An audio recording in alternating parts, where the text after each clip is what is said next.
मित्रांनो, हा गुजरातमधला एका युवतीचा व्हिडिओ आहे। हे एक अस्मिता संमेलन राजपूत आणि क्षत्रिय समाज जो आहे तिथला गुजरातचा, त्यांनी आनंद येथे भरवलेला आहे आणि त्यात एक युवतीचं जे भाषण आहे ते खूपच व्हायरल झालेलं आहे आणि ती गुजराती भाषा जी समजायला सोपी आहे, तुम्ही क्लिपमध्ये ऐकालच। ती म्हणते की हा आधुनिक काळातला जो दुःशासन आहे हा तुम्ही पाळता आहात तुमच्या पक्षामध्ये, रूपाला नावाचा, की ज्याने राजपूत महिला मुलींचा प्रचंड अपमान केलेला आहे आणि क्षत्रिय राजपूत समाजामध्ये मुली महिलांचा जेव्हा असं अपमान करतात तेव्हा लोक खूप चिडतात। तर याचा एक रिॲक्शन म्हणून, याला एक उपचार म्हणून मोदीजींनी खरं म्हणजे मोठी ॲक्शन घ्यायला पाहिजे होती, परंतु त्यांचा कदाचित इगो एवढा वर गेलेला दिसतो की हे राजपूत काय, हे ब्राह्मण काय, हे जाट काय, हे मराठा काय, यांना बघून घेऊ, हे माझे सगळे सेवक आहेत। अशा आविर्भावामध्ये मोदी प्रत्येक समाजाला, जसं त्यांनी सुरुवातीला मुस्लिमांना केलं, मग दलितांना केलं, तसं आता या प्रत्येक जाती की ज्या त्यांच्या समर्थक राहिलेल्या आहेत, ज्यांच्या प्राथमिक म्हणजे राजपूत हा 90-95% गुजरातमधला हा BJPला वोटिंग करतो, पण तरी देखील त्यांची एवढी मोठी भावना दुखावली गेली तरी त्याच्यावर काही मोठी ॲक्शन मोदींनी घेतली नाही। याच्यावरून त्यांचा इगो, अहम दिसतो, त्यांचा माज दिसतो की तुम्ही काय माझं काय वाकडं करून घ्याल, अशा पद्धतीचं। त्याच्या रिस्पॉन्समध्ये ही आनंदची सभा झालेली आहे आणि त्यात या युवतीचं जे भाषण आहे ते अत्यंत गाजलं आहे। मी विचार केला की आपल्या चॅनलवरून याचं एक छोटंसं इंट्रोडक्शन तरी द्यावं। हे ज्या फेसबुकच्या पेजवर आहे ते मी कमेंटमध्ये लिंक देतो, ते पूर्ण भाषणही तुम्हाला तिथे ऐकायला मिळेल। पण हा व्हिडिओ बघा, शेअर करा आणि चॅनल સબસ્ક્રાઇબ करा। જય હિન્દ મિત્ર મૈત્રીનો। એક વાતની સ્પષ્ટતા કરવા માંગુ છું। હવે ન્યૂઝ વાળાને કહું છું કેમેરો ફેરવજો તો સાહેબ સુધી વાત જાય। આ જે ભીડ દેખાય છે ને, જે જનસંખ્યા, એ કઈ પૈસા આપીને બોલાયેલી નહોય કે ભારતનું ભવિષ્ય એવા વિદ્યાર્થીઓને છેતરીને બોલાયેલી નહોય।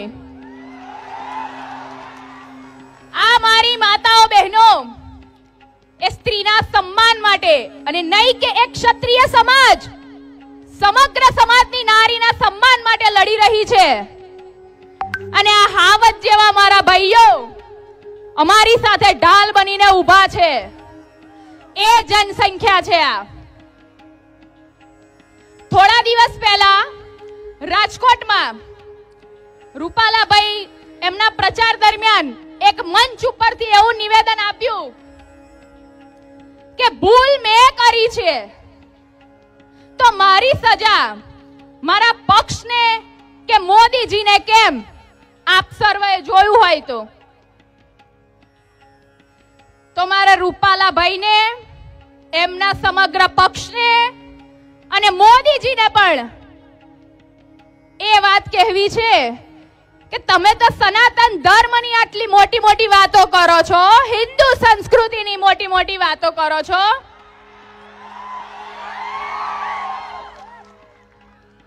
તો શું મહાભારતની ધૃત્ય સભા ભૂલી ગયા છો?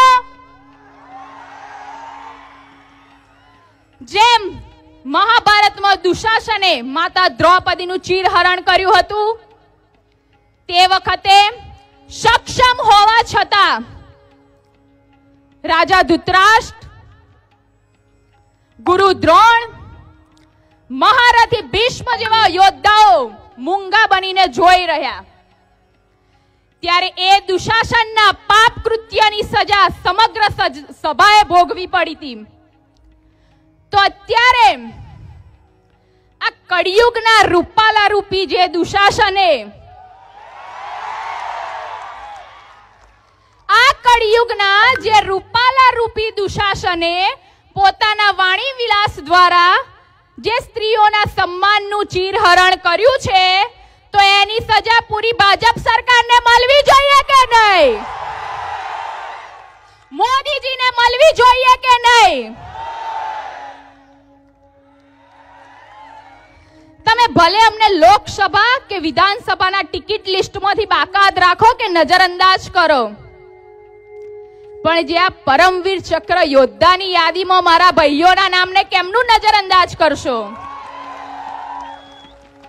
થોડા સમય પહેલા આપણે જોયું કે જામનગરમાં જે મહિલાઓ સાથે સરકારી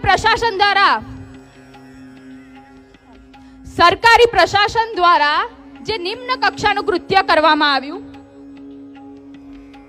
એ બાદ આપણે રાજકોટ મહાસંમેલનમાં આપણા વડીલોએ સરકાર સમક્ષ ત્યાંથી વાત પણ રજૂ કરી.